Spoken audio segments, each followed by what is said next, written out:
So when adjusting the foot, one of the favorite adjustments that people love when they're athletes, when they work out, when they wear high heels, or they're on their feet a lot, is the navicular. Now, the arch of the foot is held up by the navicular bone in here.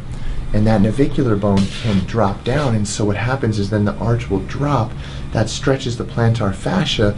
That'll cause pain. So here what we're going to do is give it a specific scientific, drop that right there, chiropractic adjustment.